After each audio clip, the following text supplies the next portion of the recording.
Hi, I'm Brian. Welcome to SQL Technologies. Today we'll continue with our SQL Accounting System training with topic Sales Credit Note.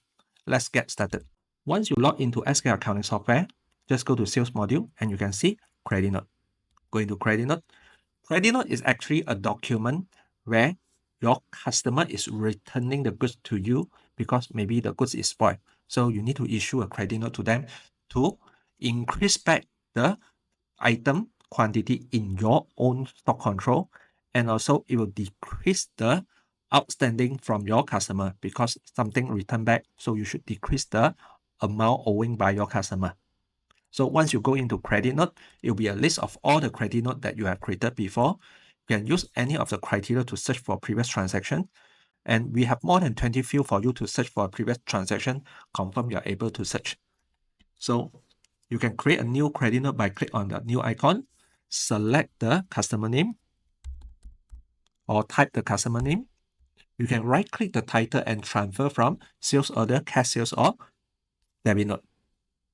If no, then you can key in the item accordingly. Then you can just click save. Remember, once you key in the sales credit note, the quantity will be increased because the customer is returning the goods to you. And behind the screen, there will be double entry.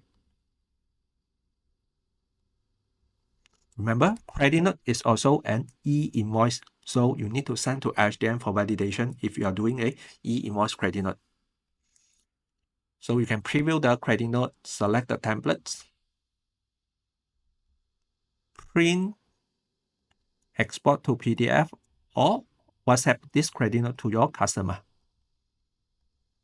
Please remember, after you do this credit note, if it will reduce your customer outstanding, what you need to do is you can just right-click and show knockoff if you require to do so.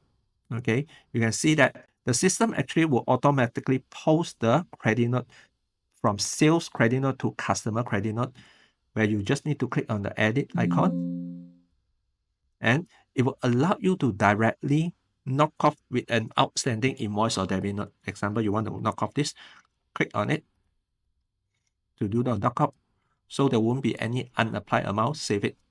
So it will reduce the outstanding from your customer. So again, you must understand that when you're doing sales credit note, it will actually create another customer credit note because it will automatically post over, and you should do the knockoff if you want to reduce the customer outstanding. If you are interested in purchasing SQL Accounting Software or sign up support maintenance with us, please contact Syntax Technologies accordingly. Once again, thank you for watching. I'm Brian from Syntax Technologies. See you in the next video. Thank you.